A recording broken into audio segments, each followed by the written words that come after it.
بسم الله الرحمن الرحيم. صلى الله عليك يا رسول الله، صلى الله عليك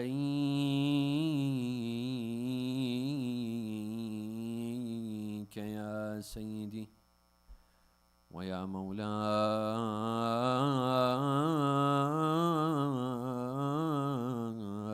يا أبا عبد الله، يا رحمة الله الواسعة ويا باب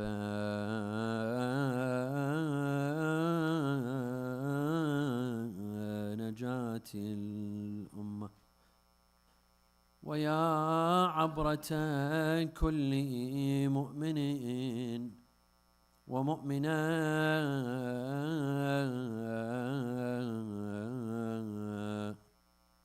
يا ليتنا كنا معكم سادتي فنفوز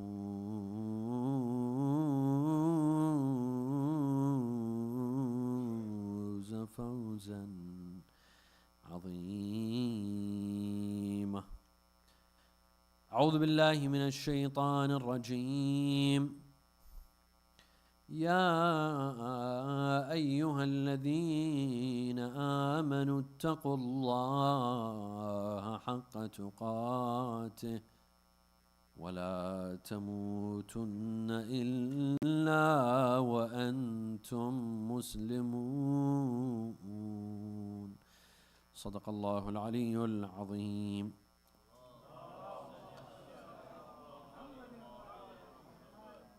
Tonight, the eve of the 20th of the holy month of Ramadan, Amir al-Mu'mineen is on his deathbed, surrounded by family members, surrounded by children.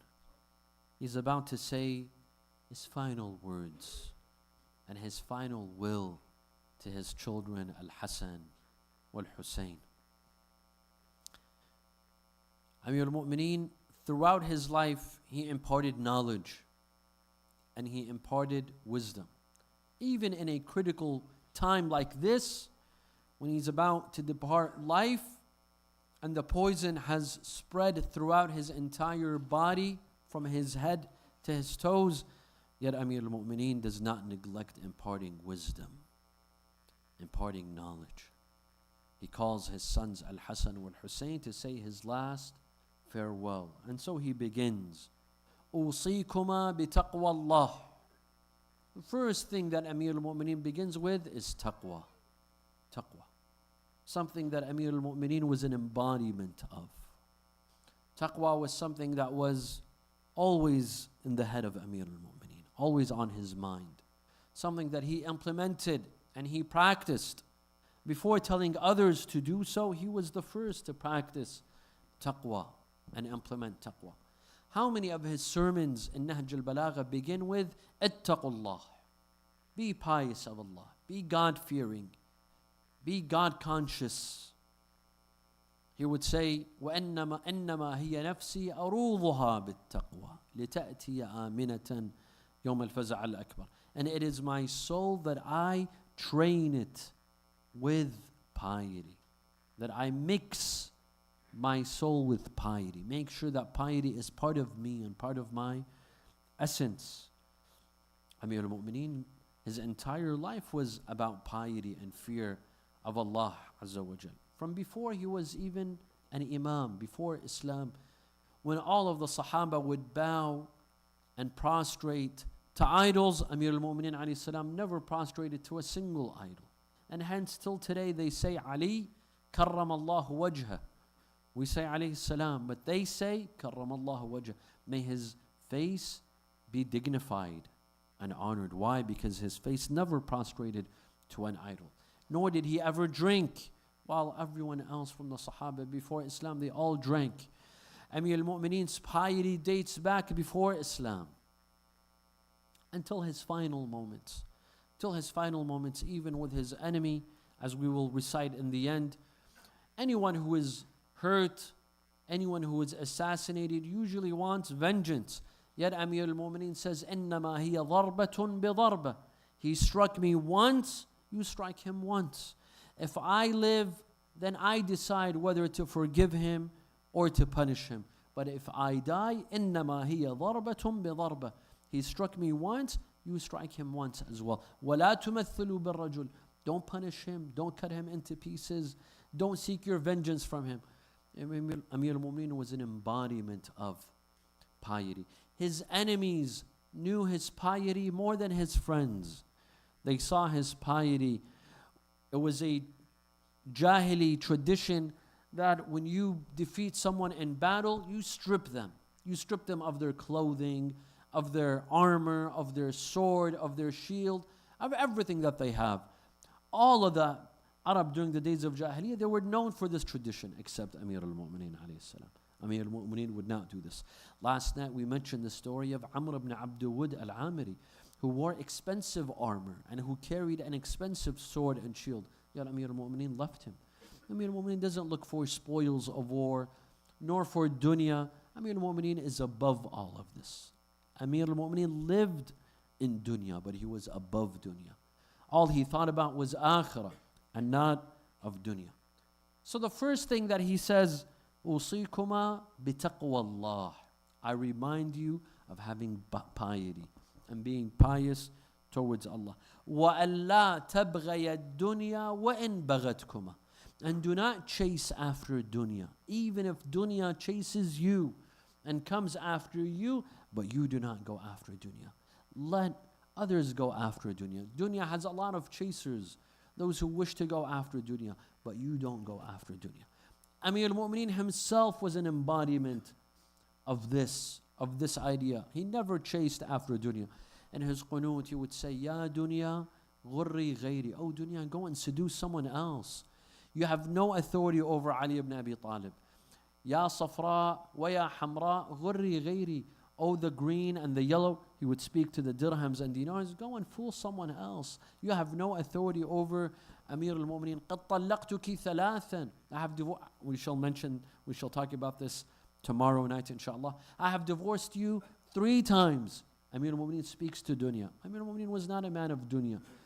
He says, if I was a man of dunya, I would have been worse than Muawiyah. Don't think that Muawiyah is more intelligent than me or smarter than me. The difference between me and Muawiyah is one of us fears Allah and the other doesn't fear Allah. Not that Muawiyah is more intelligent or that he's smarter. No, Muawiyah is a con artist. If Amir al-Mu'mineen wanted dunya, Amir al-Mu'mineen would have had dunya. But Amir al-Mu'mineen never went after dunya.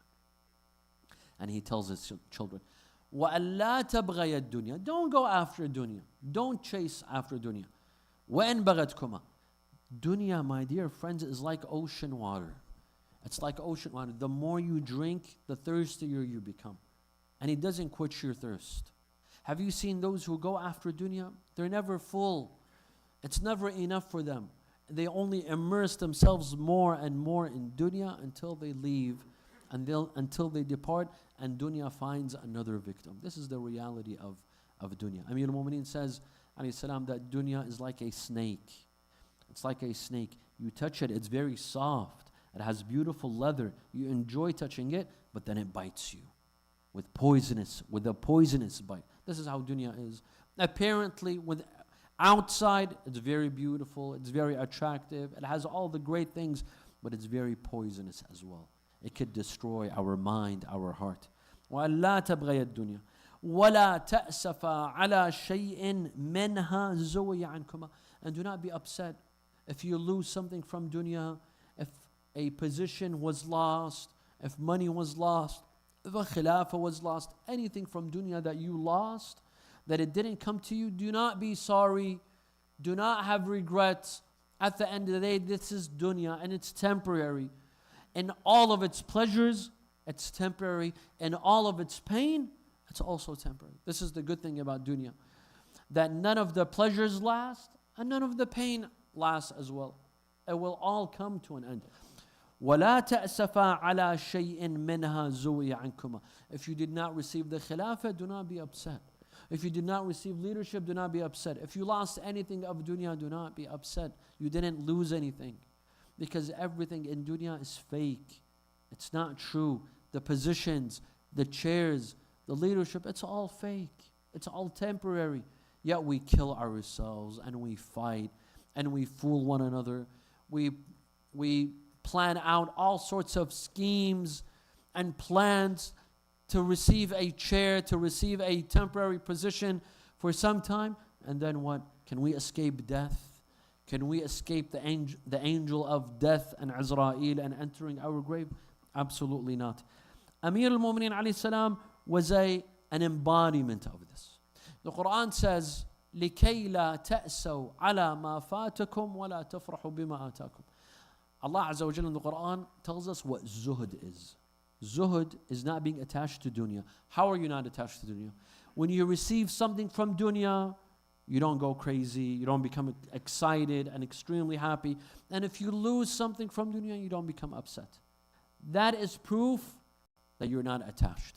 If you're the type that gets very excited and happy at some worldly gains, some gains in dunya, or you're extremely upset at some losses in dunya, that means you have to reduce your attachment to dunya.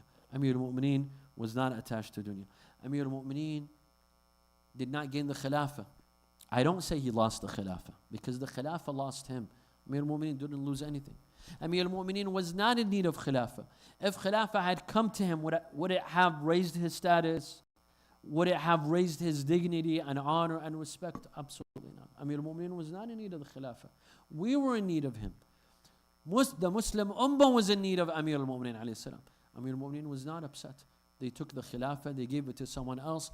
Amir al-Mu'mineen calmly and quietly sat in his house for 25 years without causing commotion, without erupting a civil war, without spilling blood, so that he may receive khilafah, or he took it personally. No, Amir al-Mu'mineen did not take it personally, because he could care less about khilafah.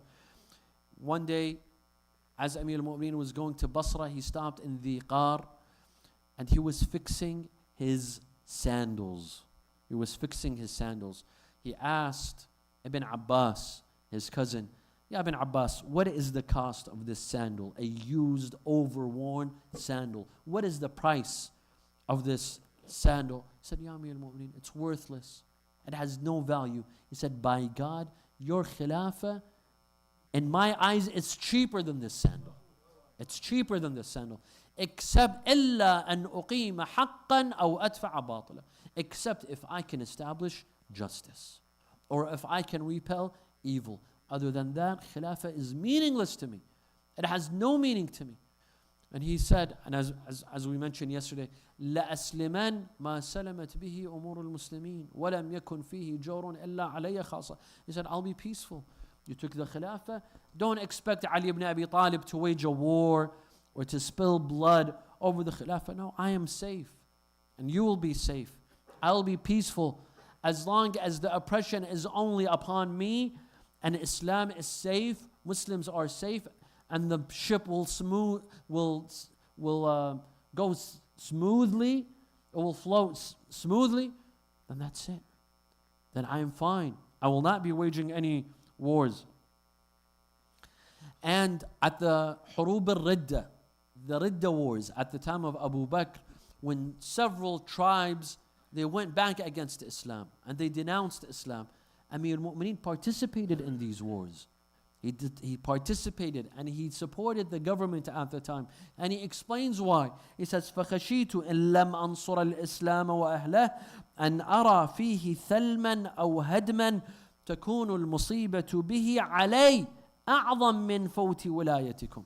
He said that I saw, if I don't support the government at the time, and I don't fight these tribes that are leaving Islam, I will see a greater loss.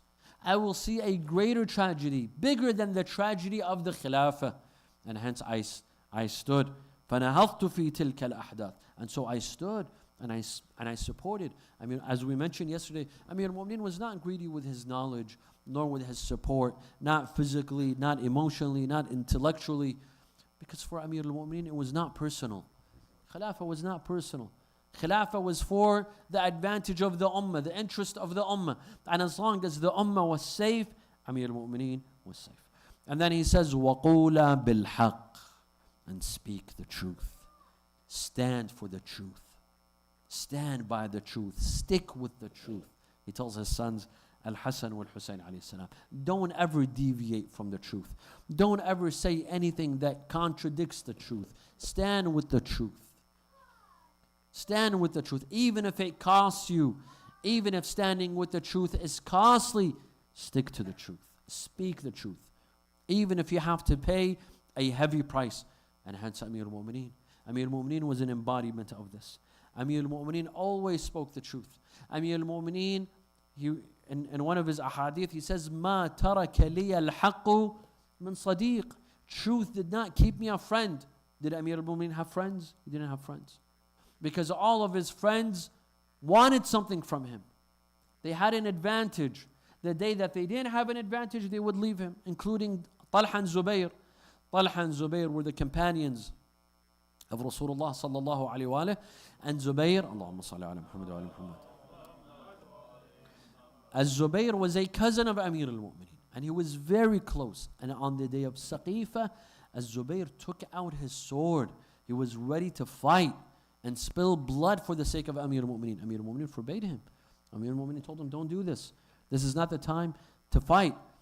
As Zubayr was so close to the Ahl al-Bayt that the day that Fatima al-Zahra passed away and she left this dunya, and she was about to say her will, her very sensitive will to Amir al-Mu'mineen, she told him, Ya Amir al-Mu'mineen, I have my will, and it's very sensitive. What was that will?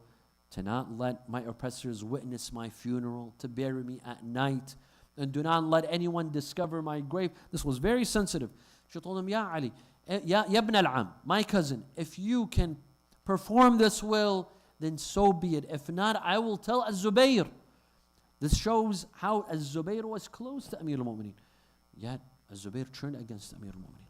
As Talha and Zubayr, they wanted the governorship of Kufa and Basra.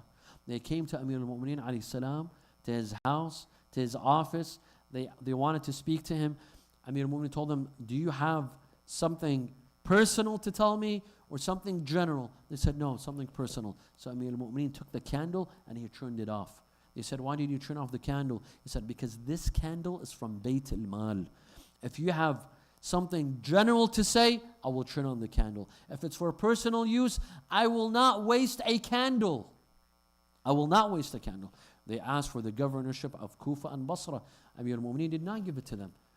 He could have. He simply could have given them the governorship of Kufa and Basra and stopped a civil war from happening. At the end of the day, they were his friends and they were the companions of Rasulullah, but they were not adequate. They did not have the potential. They did not have the merits. Amir al-Mu'mineen does not deviate from the truth. He sticks to the truth, and hence he rejected them, and they waged a war against him at Jamal, along with the wife of Rasulullah sallallahu alayhi wa. This was Amir al-Mu'mineen alayhi salam. Ma taraka li al-haqq min sadiq. The truth did not leave me any friends, because Amir al-Mu'mineen always spoke the truth, even if it came at a very difficult price, a heavy price. Yesterday we mentioned that after the death of Umar, Abdul Rahman ibn Auf, he comes to Amir al-Mu'mineen, he tells him, extend your hand so that I may give you bay'ah, give you allegiance, ala sunnatillah wa sirat al-shaykhain, on the tradition of Rasulullah and the tradition of the two shaykhs, meaning Abu Bakr and Umar. Amir al-Mu'mineen refused. Amir al-Mu'mineen refused because Amir al-Mu'mineen is a man of principle. He could have simply said, yes, I'll accept the allegiance, and then he goes back on his word. He could have said, who are the shaykhain? Who are the shaykhain? But Amir al-Mu'mineen is a man of principle, is a man of truth. He rejected the bay'ah because he's a man of values. And what they said goes against the truth. So he rejected the bay'ah.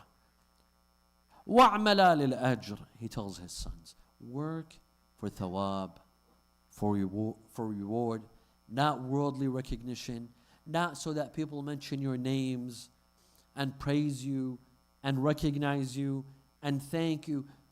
Work for reward, for divine reward, even if the world doesn't recognize you for your actions. They don't recognize you for what you do, but as long as Allah recognizes you. وَعْمَلَا لِلْأَجْرِ. This was a lesson in ikhlas and sincerity. that your time in dunya is temporary. All that you could do is work for rewards, gain rewards for akhirah.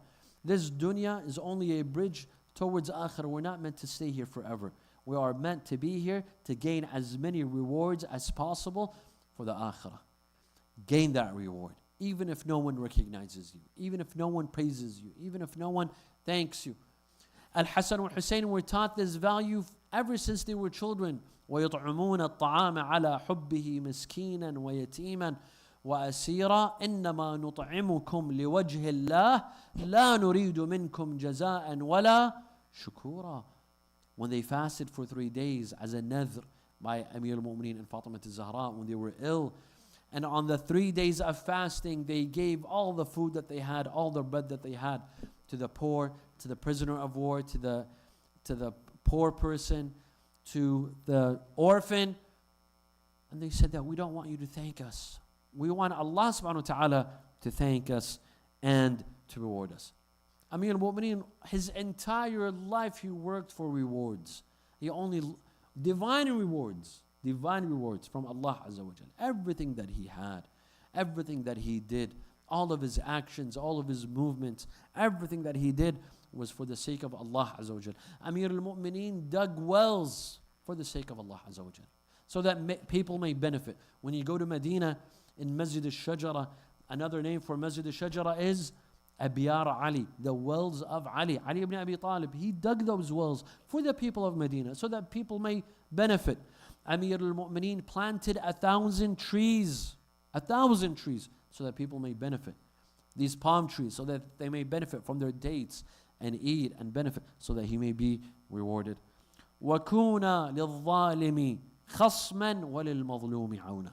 And be an enemy to the oppressor and support to the oppressed. Whoever the oppressor is, and whoever the oppressed is, stand with the oppressor, stand with the oppressed, and stand against the oppressor. وَكُونَ لِلظَّالِمِ خَصْمًا. Stand in the face of an oppressor. Be his enemy. Hold him accountable. Speak in his face. Speak to his face. Call him out. Call out any oppressor that you see.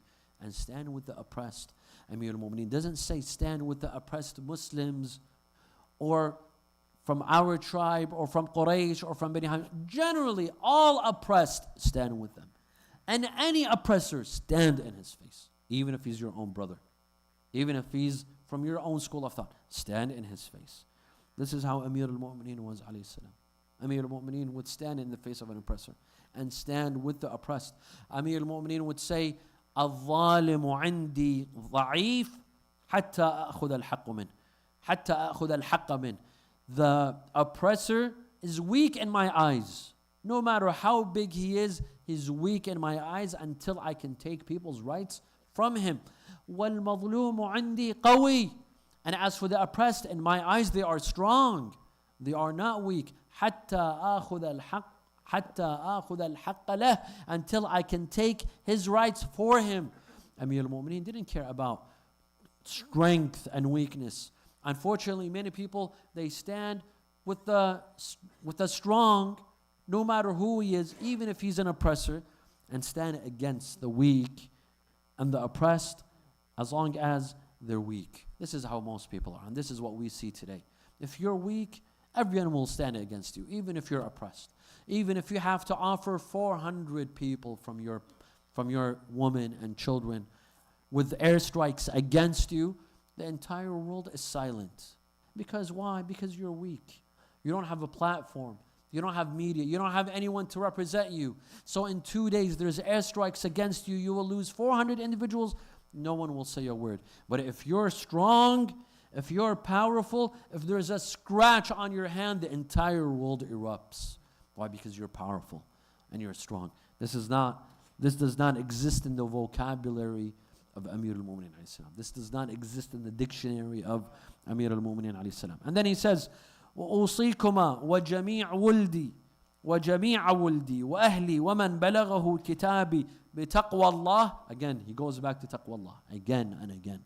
Amir al-Mu'mineen consistently reminds his family, his children, his followers of piety, of being pious, being God-fearing, of being God-conscious. وَنَظْمِ أَمْرِكُمْ. Amir al-Mu'mineen tells his followers and children to be organized. To be organized. Be organized in what you do. Politically, socially, economically. Be organized. Be organized. This is a value that we very seldomly think about. While the entire world is going advanced, we Muslims are in the back. We fall in the back. Why? Because we're not organized. Not politically, not socially. In all forms, we're behind.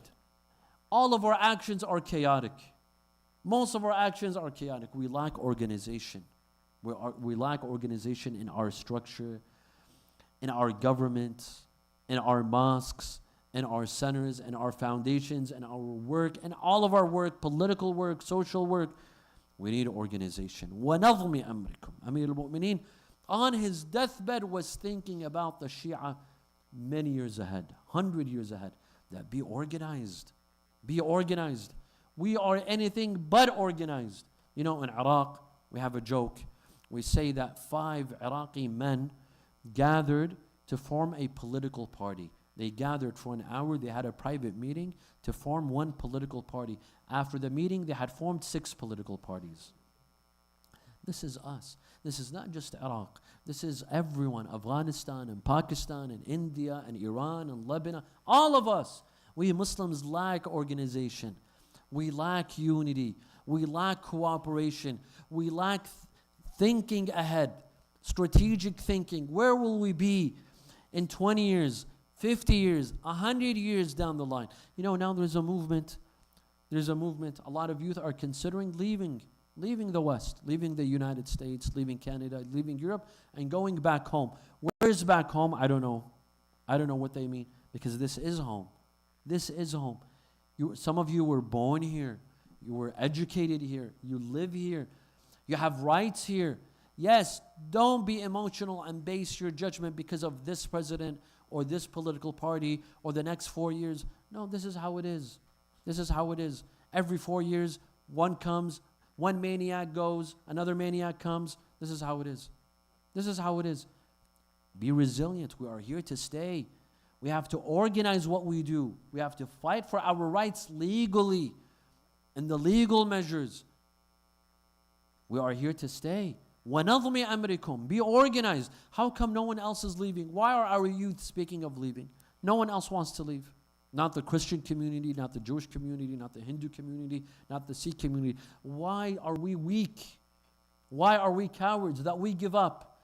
We give up because the school curriculum has been changed. Immediately we give up. So do something about it. Work against it. Work legally. Do the right work. Not to give up and immediately get on a plane and go back. Go back where? Go back where? This is our home. And we are here to stay. وَنَظْمِ أَمْرِكُمْ. وَنَظْمِ أَمْرِكُمْ.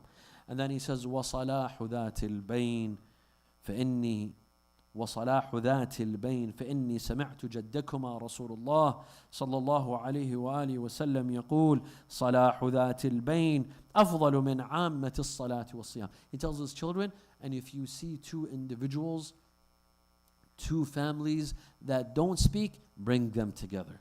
There's 2 individuals in the community that were friends or no longer friends. Bring them together. Let them speak. Let them speak. Whatever the conflict was about, it's meaningless. Go and tell them. Tell them. Bring them together. Invite them over. Let them be friends. صلاح ذات إصلاح ذات البين.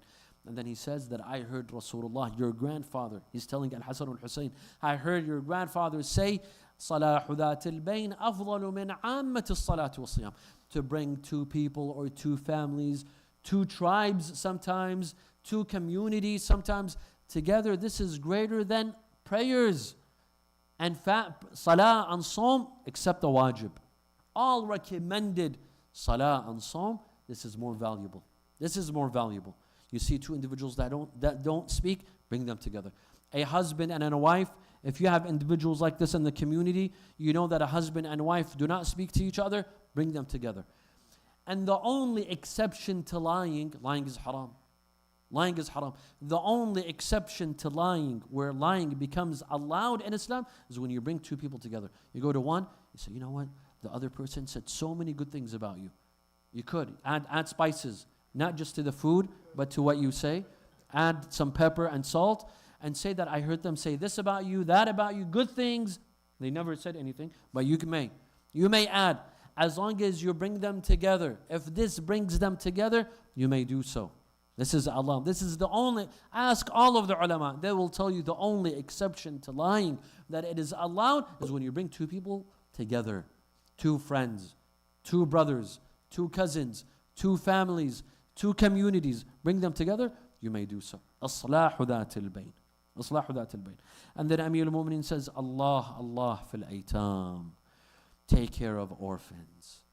Orphans. Those who have lost their parents, those who have lost a father, take care of them.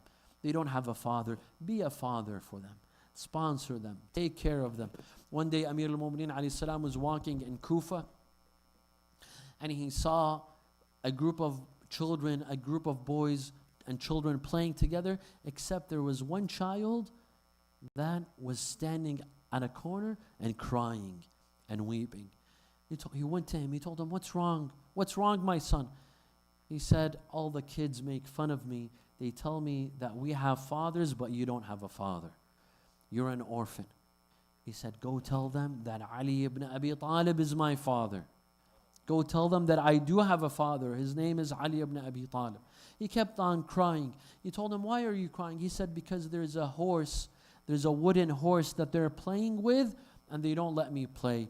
So Amir al-Mu'mineen went to speak to those children. He brought the wooden horse and he brought it to the orphan. Yet the orphan kept on crying. Here Amir al-Mu'mineen got down on all fours and he pretended to be a horse. He had the orphan ride his back so that he remains quiet and stops crying. Amir al-Mu'mineen became a horse for this child, for this orphan, until he went quiet and he stopped crying. Amir al-Mu'mineen was very sensitive to orphans. Very sensitive to orphans. If he would see an orphan cry, he would cry himself. Allah fil aitam. Take care of orphans. Make sure they don't cry. Make sure that you've taken care of them. And then he says, Allah fi jiranikum. Your neighbors. Take care of your neighbors. Be kind to your neighbors. Be gracious to your neighbors. Be generous to your neighbors. فَإِنَّهُمْ وَصِيَّةُ نَبِيِّكُمْ. Rasulullah told us about our neighbors, to take care of our neighbors. مَا زَالَ يُوصِي بِهِمْ حَتَّى ظَنَنَّا أَنَّهُ سَيُوَرِّثُهُم. Rasulullah told us so much about neighbors that we thought they are going to receive inheritance from him. Neighbors, my dear friends, our neighbors, we have to make sure, especially here, we live in a non-Islamic country. Our neighbors might not be Muslim. We have to give a good image of Islam. A good image of Islam. Last year, in the first half of Ramadan, in the first half of the holy month of Ramadan, I was in Toronto, Canada. And we had a gentleman, a Canadian gentleman, by the name of Mark Davidson. He might be listening to my lecture now, or he'll maybe listen to it later on, I don't know. Mark Davidson attended our majalis for a couple of nights. And then he said he showed interest in becoming a Muslim and saying the Shahadatain.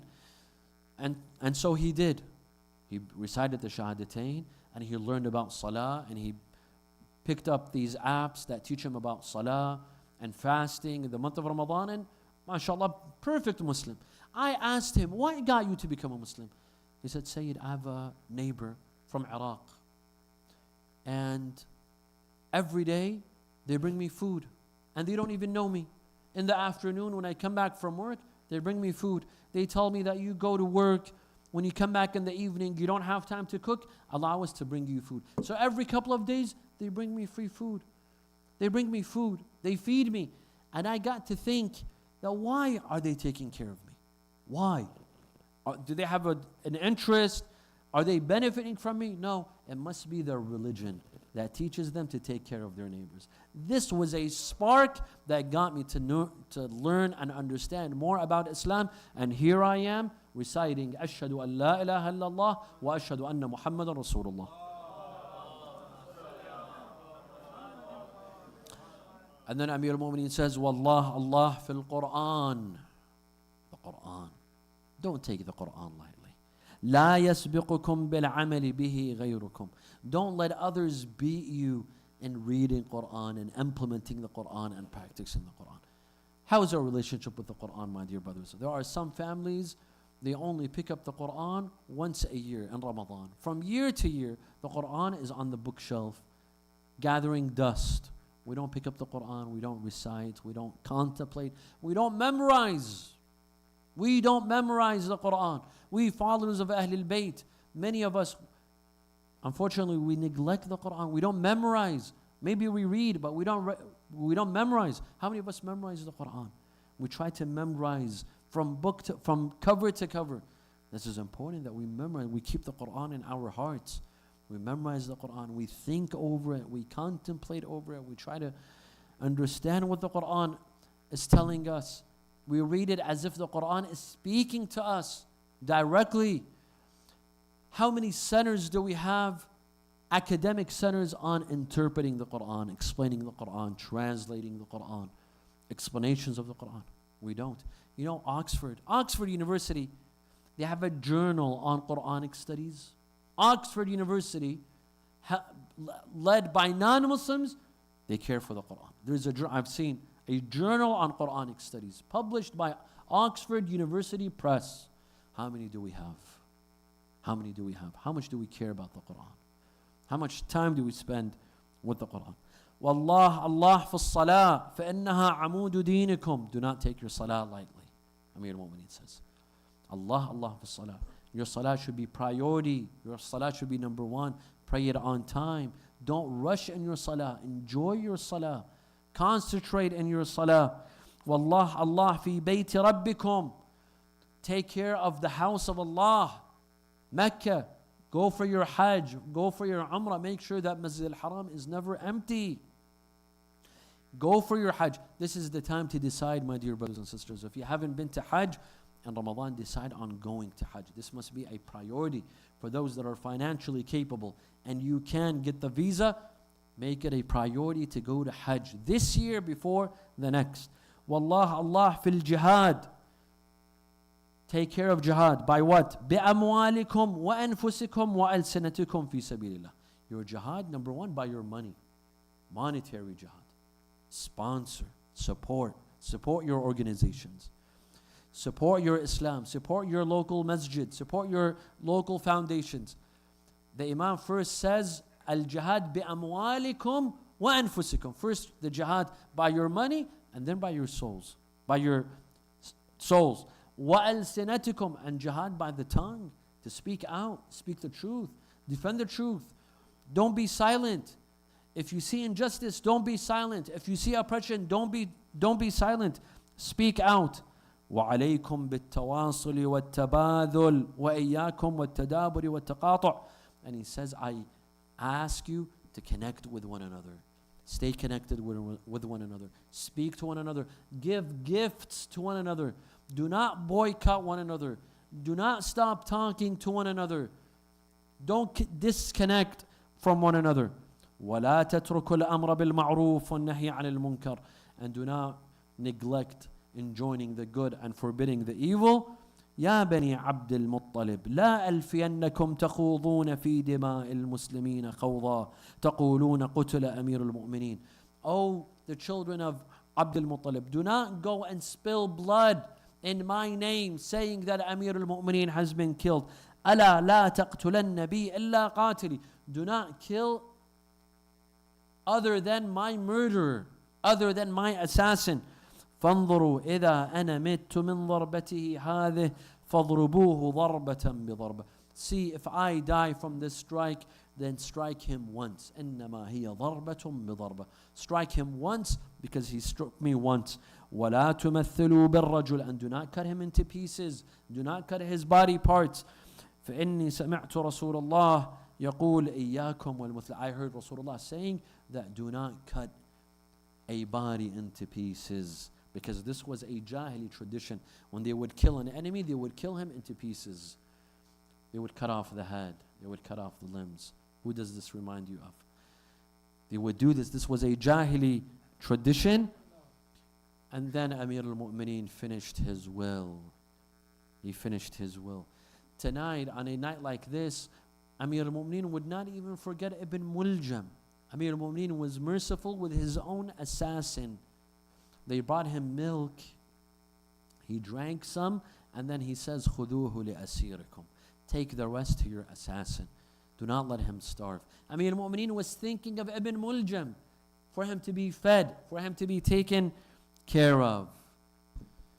This morning when Amir al-Mu'mineen fell in his mihrab and he shouted, فُزْتُ وَرَبِّ الْكَعْبَةِ, Amir al-Mu'mineen could no longer lead Salat al-Fajr.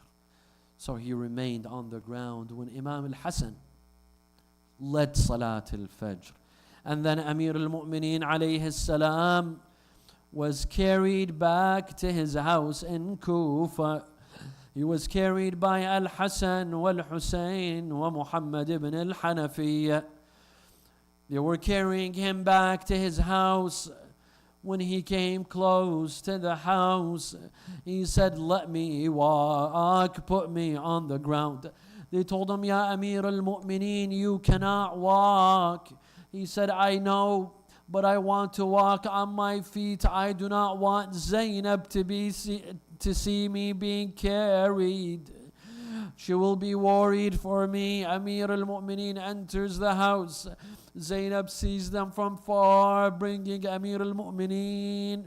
It's as if she's asking Al-Hasan wal-Hussein, what has happened to our father, Amir al-Mu'mineen? Why is he coming back in an hour like this? Why are you all holding him? What is wrong with him? Why is he bleeding from his head? Amir al-Mu'mineen alayhi salam, on a night like this, the eve of the 20th of Ramadan, was lying on his bed, and he was wearing a yellow turban.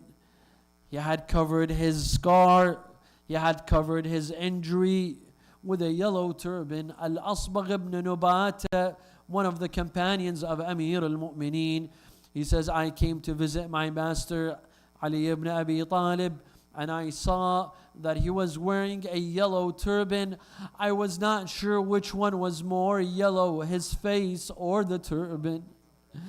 Al-Asbagh ibn Nubata says that I began to cry and weep. My master Amir al-Mu'mineen said, Ya Asbagh la tabki, فإنها والله الجنة. Oh Asbagh, do not cry, for by God it is heaven that I'm going towards. Al-Asbagh said, my master, I do not cry for you, I cry for us that we will be left without you.